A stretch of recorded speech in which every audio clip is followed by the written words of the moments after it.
Are you in the proverbial spiritual closet? And if so, why? I'm not trying to question your motives or your reasons. I'm asking you to question them.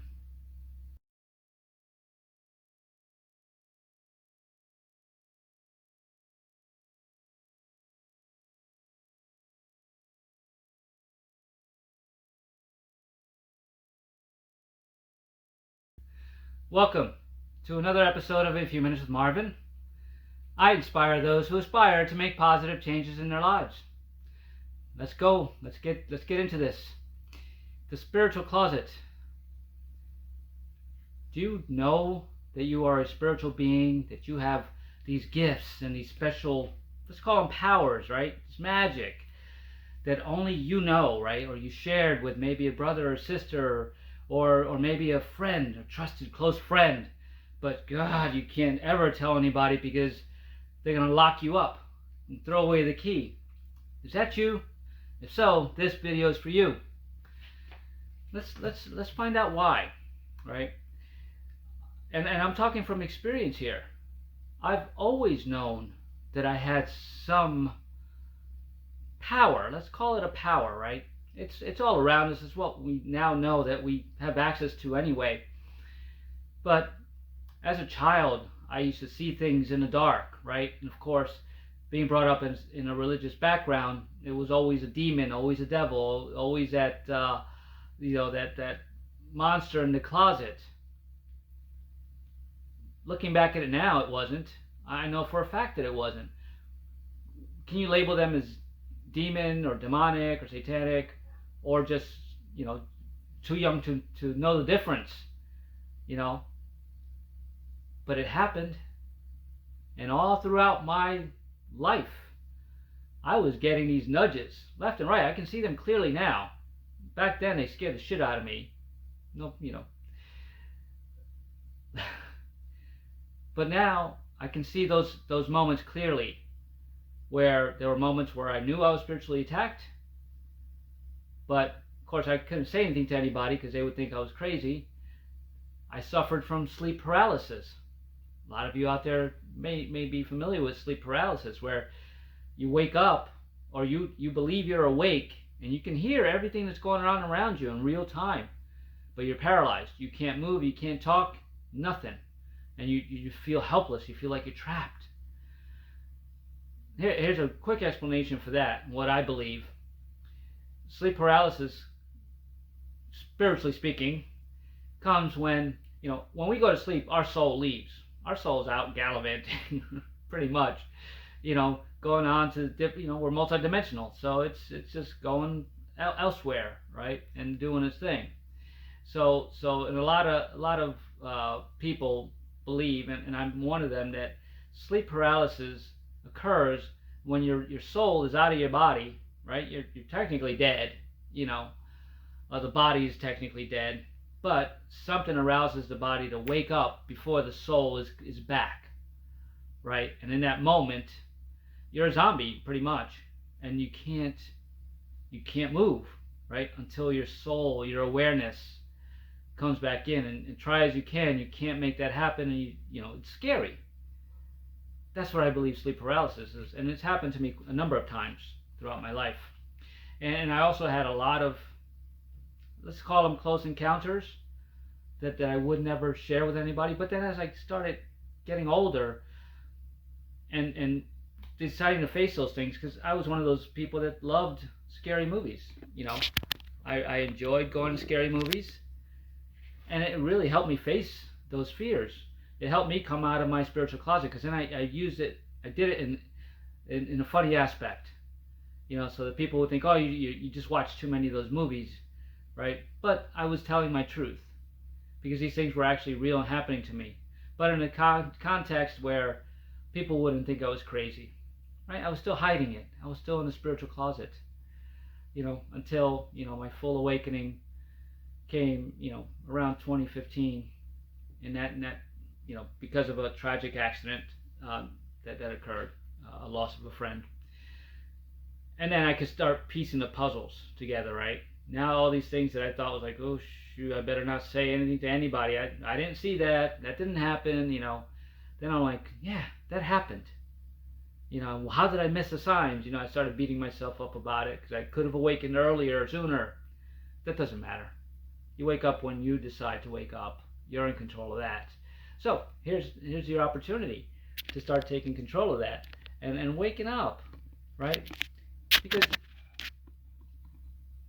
it's your spiritual awakening is not easy to begin with, but the more that you hide it, the more that you keep it, you know, wrapped up in a tight blanket so that, you know, nobody else can see it, hidden in that closet, you know, put in that closet and close the door. Don't want that coming out. Spiritually speaking, because you're afraid of judgment, right? You're afraid what other people are going to think, and the consequences in the society, right? You go back to the, you know, Salem witch trials. Those witches got burned at the stake for being witches. Okay, but that when that happens, and sometimes it will, when you decide to come out of the spiritual closet, you get those attacks. But if you're doing the work and you believe in what you believe, you start bouncing those things off, right? And you start having sympathy and compassion for those people that don't believe what you believe. But you start owning it, right? And taking responsibility for it and seeking out help from either YouTubers or BitChutes or Rumbles or the books, the Wayne Dyers of the world, and Eckhart Tolle's, Tony Robbins, you know, all those spiritual help, self-help books. And, you know, you start going down the paths of tarot and Reiki and crystals and that stuff. It becomes fun, right? Now you're in a like-minded community, right? So even though you still might be in the closet, now you're starting to go and branch out and do some of these things and see some of these people. But if you stay in that closet, somebody you know is going to see you in that parking lot going to that crystal convention or that healer convention or whatever that is, or, you know, sneaking into that rock shop.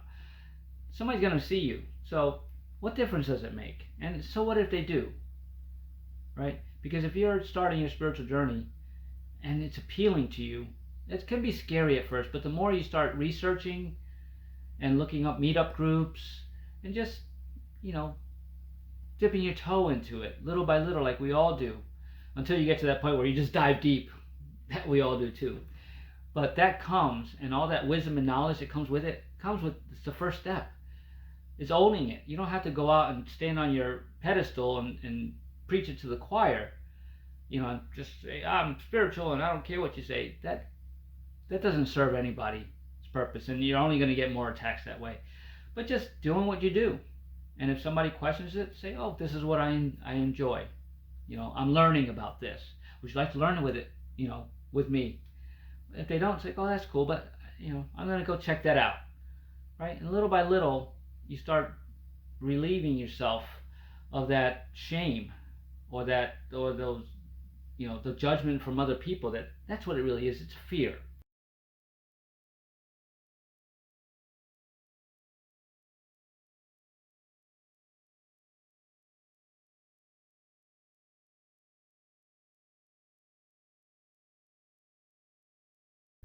You're you're afraid of the unknown. You're afraid to be judged. You're afraid that, you know, people are gonna walk away from you and leave you, or, you know, throw you in a nut house. It has happened to some people. I'm not gonna lie to you. You know, this isn't a sugarcoating. Come out of the closet and everything's gonna be hunky dory, squeaky clean, perfect life. Because the spiritual journey is about the sacrifices and the experiences that your soul chose. So why deny yourself and why deny your soul of those experiences and processing them and learning from them? And that's a challenge too, because at first you're not going to want to experience them, and you're going to think that the world's collapsing, and you're going to have these tower moments and these things coming left and right at you, and the people, you know, naysaying you and losing friends and family. And that doesn't sound appealing in the beginning. You know, it hurts, but That's part of the learning curve of spirituality. Nobody said it was going to be fun. Nobody said it was going to be easy. Your soul wants it to be challenging. So if you're going to blame anybody, blame your soul. Don't blame anybody. There's nobody to blame. But that's when you start going deeper, right? And start questioning, why are these things happening to me? What events occurred to lead me here? What choices did I make that led me here, that I made? Regardless of if it appears that somebody else caused this for you, the truth is that you caused it for you. That's going to be hard for you to wrap your head around at first on your spiritual path. But the more you start letting go and coming out of that closet, not full steam, some people do, and it's great, but just dipping your toe in it, researching, looking around, seeing what starts to resonate with you, finding like-minded people if they're there. But if you're in a community that they're not, it's okay to be unique. It's okay to be an individual. And if other people can't handle it, that's their experience to have. Once you can release that, that's where the magic happens. That's where you're like, what closet? Who cares? Close that door forever. I'm a spiritual being. I'm eternal. I'm powerful. And if you do have these inklings towards, psychic or clairvoyance, clairsentience, if you can hear things that aren't there, or you can see things that aren't there, you can feel things that aren't there, right? Or you just have this wisdom that you have the answer for everybody's problems. You're automatically you're a problem solver, or you want to write about these things. You're a poet. However it comes out for you, the longer you stay in the closet, the longer it's going to take for those things to manifest, and for the beautiful things that are waiting for you on the other side of this to come at you and to manifest for you. And of course, you're going to have to go through some tower moments, and you're going to have to confront your inner child and your inner blocks and past life traumas, however that's written for you, however your soul wrote that for you with the Supreme Being, right? Because this is a contract, and everybody in your life had a soul contract with you, and they were there in your life for as long or as little as they were, good and bad, right? Because we write those contracts with some people to say, hey, be a pain in my ass, cause this pain for me so I can experience it. Some people will have a hard time believing that, but the more clarity you gain on your soul mission, and the more you allow yourself to receive everything that's coming to you energetically, because it's all energy, the more you're going to realize that staying in that closet, even if you feel you stayed too long, you need it to come out, right? However long it took, doesn't matter. Don't have any regrets about not starting sooner, or not have any despair about starting too soon. Doesn't matter. Your soul is on its journey. It's not my journey. It's not my soul's journey. You have your own soul's journey, and your soul could be trillions of years older than mine. Doesn't matter. Even if I'm older than you in this physical, the physical doesn't matter. Your soul knows that. So I urge you, to start opening, cracking that door a little bit, and then maybe a little bit more, and a little bit more, a little bit more. And how do you do that? You do it by just taking baby steps, learning some things, meeting some new people, standing in your truth, accepting it, right? Embracing it. That's the key. You have to accept that this is your path and make the choice. Okay, I'm ready to take that path, even though I don't feel like I'm ready, or it's going to cause a lot of heartache. Or you can say, hell no, you know what, I want nothing to do with that. Slam myself in that closet, and here I stay for the rest of my time on this, in this body. And that's okay too. You weren't expecting that, right? It's okay. If you're on the cusp of spirituality, but you just can't get yourself to break free of the 3D and all the thoughts and emotions that go with it, and the fears, it's okay. There'll be another time for you. Another event. Your soul will create another event. But just be forewarned that event may be worse. And again, there's no good or bad about this. It's just an experience. So choose to experience coming out of that spiritual closet, embracing your spirituality and your gifts, whatever they are, because they're needed right now. You were needed, dear soul.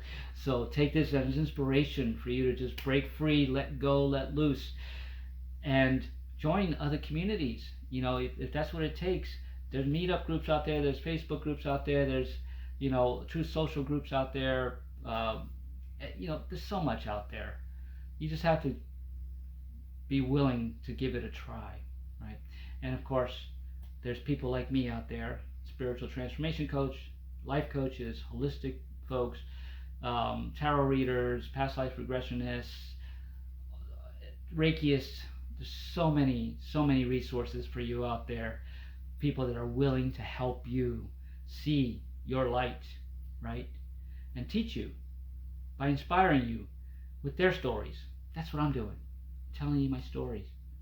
I was in that closet, and I'm full out now, and my material, my content keeps reflecting that, because whereas I tippy-toed around certain things, now I'm full on. I'm not afraid of anybody, any repercussions, any consequences from anybody. Not social media, not a government, not religious people. Boycott me, I don't care. I have a message, an inspiration, and I'm not speaking just to speak. These things are being channeled to me, and they're my truths because I've lived the experiences. So live your experiences, share them with others, learn from others' experiences, right? And slowly but surely, put another foot out of that closet until your whole body's out of there, and then you start on your path. And if you need help, there are people like myself. I'm a spiritual transformation coach. I'll leave the link to my website right here in case you'd like a little more information on how to get the confidence, right, and the trust in yourself, and let go of those fears, limiting beliefs that are going to hold you back. They're going to hold you back throughout your spiritual journey until you recognize them and accept them and learn from them, right? So hit me up for a free 30-minute decompression session if you'd like, or if not, hit somebody else up that does this as well. There are many of us out there. So choose whoever resonates for you. It's about you. It's about your gut instincts. It's about your intuition, right? So go with your wisdom, your knowledge, and your gut. And please give this video a like, share it. We need other people who are in their spiritual closet still to realize that there's no need for that anymore, and they have a choice: either stay in it or come on, it's time to get out. And we can help. And leave a comment, see where you are in your spiritual journey, and subscribe to my channel. I'd love to grow this community so that others that find inspiration in my stories can be inspired to do the same for others as well, because we need this community to keep growing, right? If we're gonna take over, change it from dark to light, back to light, and that's coming sooner than you think. Trust that all is happening for a reason, and nothing can stop what is happening. Nothing can stop what's coming. And have an amazing day.